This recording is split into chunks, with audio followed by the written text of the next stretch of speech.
4 engine, काले पानी से 100 फुट ऊपर, और यह जानने का कोई जरिया नहीं कि रनवे के दूसरे छोर पर क्या इंतजार कर रहा है।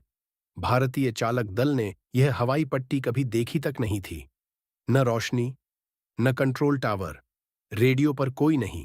अगर उस द्वीप पर कब्जा हो चुका था तो वे सीधे बंदूकों के बीच उतर रहे थे। इसे नाम दिया गया ऑपरेशन कैक्टस।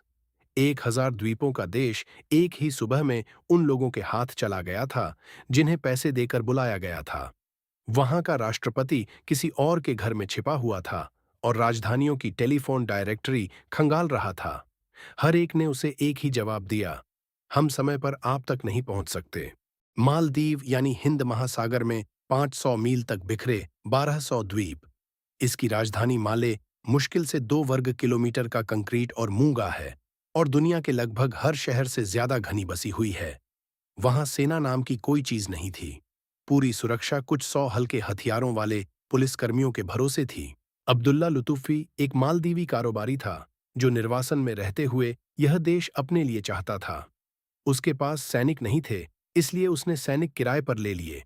श्रीलंका के एक तमिल चरमपंथी गुट के करीब 80 लड़ाके, जिन्हें एक पूरे द्वीप देश पर कब्जा करने के पैसे दिए गए। उनके सामने खड़े थे राष्ट्रपति मौमून अब्दुल गयूम, और उनके अलावा लगभग कुछ भी नहीं। वे 2 नवंबर की आखिरी घड़ियों में समुद्र के रास्ते आए। एटोल से थोड़ी दूर खड़ा एक किराए का मालवाहक जहाज, अंधेरे में भीतर आती तेज नावें और आखिरी कुछ मीटर के लिए बंद कर दिए गए इंजन। कुछ बंदूकधारी तो पहले ही किनारे पर मौजूद थे, कई दिन पहले पर्यटकों के बीच घुलकर उतर चुके थे। उस पानी पर किसी की नजर नहीं थी। माले की नींद ऑटोमेटिक हथियारों की आवाज से टूटी। बंदूकधारी उन गलियों में तेजी से आगे बढ़े जिन्हें एक खड़ी ट्रक से बंद किया जा सकता है, और बंदरगाह, रेडियो स्टेशन और टेलीफोन एक्सचेंज पर कब्जा कर लिया। 2 किलोमीटर के शहर में 4 इमारतों पर कब्जा पूरे देश पर कब्जे के बहुत करीब होता है। नेशनल सिक्योरिटी सर्विस का मुख्यालय उस द्वीप पर इकलौता कठिन निशाना था, और उस सुबह की सबसे भीषण लड़ाई वहीं हुई। तटरक्षक ड्यूटी और भीड़ संभालने के लिए प्रशिक्षित लोग अचानक पेशेवर लड़ाकों के साथ आमने सामने की लड़ाई में थे, और कहीं से कोई मदद आने वाली नहीं थी। फिर भी वे डटे रहे। उस सुबह मालदीवी जवान अपनी चौकियों पर मारे गए और बाहर सड़कों पर आम नागरिक। माले में मरने वालों की संख्या आमतौर पर 19 के आसपास बताई जाती है। इतने छोटे देश के लिए 19 कोई आंकड़ा नहीं होता। वह नामों की एक सूची होती है जिसमें हर परिवार किसी न किसी को पहचानता है। बंदूकधारी सबसे पहले राष्ट्रपति भवन की ओर बढ़े। गयूम वहां नहीं थे। उन्हें कुछ ही मिनट पहले जगाकर पिछली गली से निकाला जा चुका था, एक आम परिवार के आम से घर में। तख्ता पलट उसी क्षण नाकाम हो चुका था। इस बात का यकीन होने में बस एक और दिन लगना था।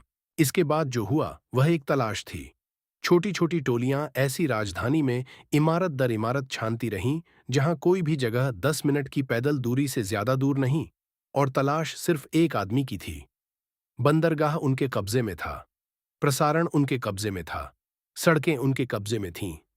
राष्ट्रपति उनके कब्जे में नहीं था।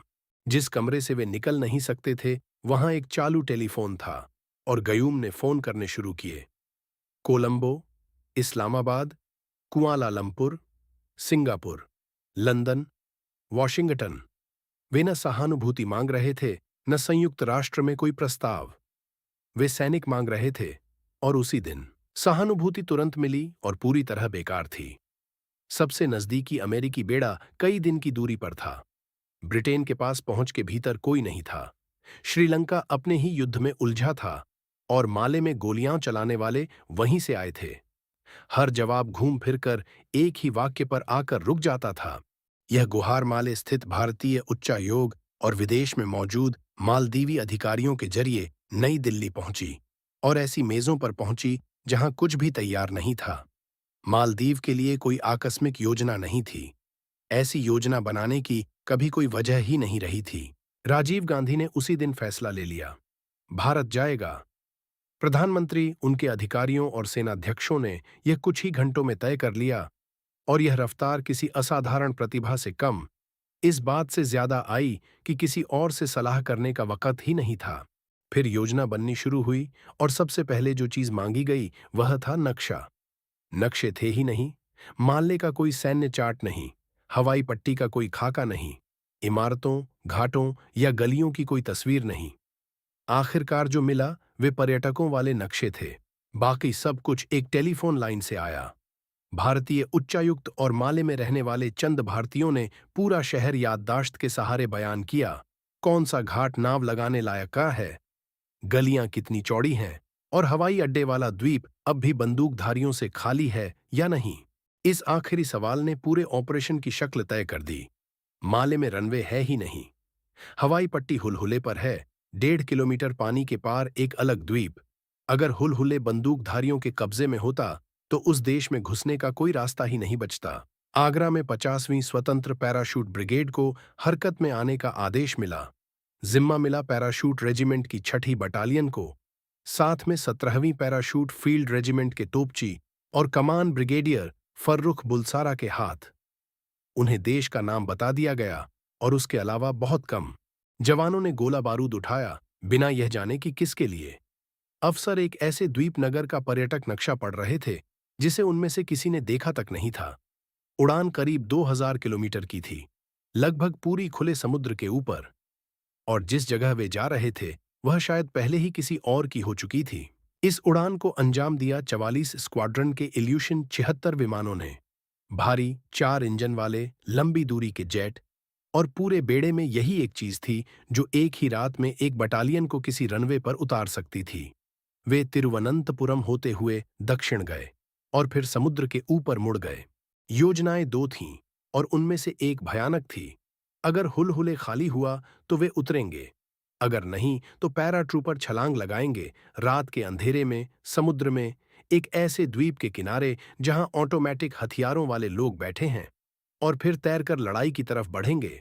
जब विमान हवा में थे, माले में बंदूकधारी बंधक बना रहे थे और वर्दी में दिखने वाली हर चीज पर गोली चला रहे थे। वे पूरा एक दिन ऐसे द्वीप पर एक आदमी को ढूंढने में नाकाम रहे थे जिसे पैदल पार किया जा सकता है। उनकी योजना ने मान लिया था कि यह देश दोपहर से पहले घुटने टेक देगा। इल्यूशन विमान 3 नवंबर की रात अंधेरा घिरने के बाद पहुंचे। न लैंडिंग लाइटें, न जमीनी नियंत्रण, रेडियो पर कोई अपनी आवाज नहीं जो बता सके कि रनवे के दूसरे छोर पर क्या खड़ा है। चालक दल ने वह आखिरी हिस्सा एक टेलीफोन कॉल और एक मुड़े हुए पर्यटक नक्शे के भरोसे उड़ाया। पहिए रात करीब 9:30 बजे जमीन से छुए। रैंप एक सुनसान खामोश हवाई पट्टी पर खुले। किसी ने गोली नहीं चलाई। कुछ ही मिनटों में भारतीय पैराट्रूपर के कब्जे में रनवे था, टर्मिनल था और ईंधन डिपो था। और जिस आदमी के लिए वे 2000 किलोमीटर आए थे वह अब भी दूसरे द्वीप पर था। वहां कोई पुल नहीं था, अगले 30 साल तक नहीं बनना था। उस रनवे और राजधानी के बीच 1.5 किलोमीटर काला पानी था और पार करने का जरिया सिर्फ वही था जो तैर सके। बंदरगाह की नावें, एक फेरी, चालू इंजन वाली कोई भी चीज। उन्होंने अंधेरे में पार किया, खुले डेक पर खड़े खड़े ठूंसे हुए, राइफलें उस किनारे की तरफ तनी हुई जो दिख ही नहीं रहा था। उस सीवॉल पर लगी 2 मशीनगनें इस पार को कत्लेआम में बदल देती। बंदूकधारियों ने सीवॉल पर कुछ भी नहीं रखा था। वे अब भी उसके पीछे की गलियों में तलाश कर रहे थे।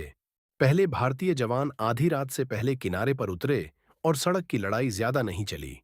जो लोग पैसे के लिए लड़ते हैं वे आमतौर पर पैसे के लिए मरते नहीं। कुछ गुटों ने वहीं हथियार डाल दिए, बाकी टूटकर बंदरगाह की तरफ भागे। कुछ ही घंटों में शहर हाथ बदल चुका था। गयुम ठीक वहीं मिले जहां वे पूरे दिन थे, उस गली के बाकी घरों जैसे दिखने वाले एक घर में, जिंदा और सुरक्षित। वे भारतीय पैराट्रूपर के घेरे में बाहर निकले। रात ढलते ढलते मालदीव की सरकार फिर से मौजूद थी। पौ फटते फटते द्वीप शांत हो चुका था। चौराहों पर भारतीय संतरी, घाट पर कतार में बैठे कैदी और नुकसान देखने निकले दुकानदार। नई दिल्ली में संदेश तैयार होने लगे थे।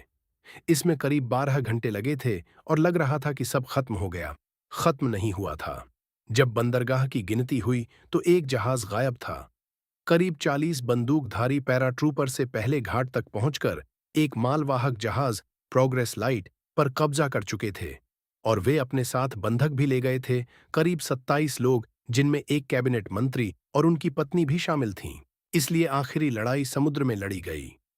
दो भारतीय युद्धपोत गोदावरी और बेतवा पहले ही निकल चुके थे। एक मालवाहक जहाज 10 नॉट चलता है, एक फ्रिगेट लगभग 30। प्रोग्रेस लाइट के बच निकलने का सवाल ही नहीं था। सवाल यह था कि जहाज पर सवार लोगों का क्या होगा। उन्होंने उसे श्रीलंका के तट के पास जा पकड़ा। युद्धपोतों ने संकेत भेजे, जहाज चलता रहा। दबाव बढ़ाया गया और जहाज पर सवार लोगों ने वही किया जो घिरे हुए लोग करते हैं, बंधकों को मारकर समुद्र में फेंक दिया गया। कितने, इस पर ब्यौरे अलग अलग हैं। कहीं 2, कहीं 4। गोदावरी ने गोले दागे, पतवार पर नहीं जहां बंधक थे। पहले जहाज के आगे पानी में, फिर ऊपरी ढांचे पर, जब तक कि वह कहीं जाने लायक का नहीं रह गया। इंजन बंद हो गए, गोलीबारी बंद हो गई। एक देश खरीदने निकले 40 लोगों ने एक बोर्डिंग पार्टी के सामने हथियार डाल दिए। बचे हुए बंधकों को उतार लिया गया। प्रोग्रेस लाइट कुछ ही समय बाद डूब गया और कैदी एक भारतीय युद्धपोत के पेट में लौटे, उसी सरकार को सौंपे जाने के लिए जिसे मिटाने में उन्होंने एक पूरा दिन लगाया था। यह सारा मामला करीब 1.5 दिन में खत्म हो गया। अब कीमत गिनिए, माले में करीब 19 मौतें, जिनमें ज्यादातर मालदीवी जवान और आम नागरिक थे। समुद्र में 2 से 4 बंधक मारे गए। इस पूरे ऑपरेशन में एक भी भारतीय सैनिक नहीं मरा। 2 लाख से भी कम आबादी वाले देश के लिए उस सुबह ने एक पूरा गांव मिटा दिया। विदेशों में प्रतिक्रिया तुरंत आई। कहा जाता है कि वॉशिंगटन और लंदन दोनों ने भारत को सार्वजनिक रूप से और खुले दिल से धन्यवाद दिया, जो अक्सर नहीं होता। लुतुफी पर मुकदमा चला और मौत की सजा हुई, जो बाद में बदल दी गई। और भारत ने वह दिखा दिया जो उसने पहले कभी नहीं दिखाया था, कि वह कदम उठा सकता है और तेजी से उठा सकता है। उस रात एक देश को बचाने में सबसे कठिन काम यही था। एक ऐसे रनवे पर विमान उतारना जो किसी को दिख नहीं रहा था, सिर्फ एक राजनयिक की बात और एक पर्यटक नक्शे के भरोसे। उस दिन के बाद से इस महासागर में भारत ही पहला फोन कॉल है।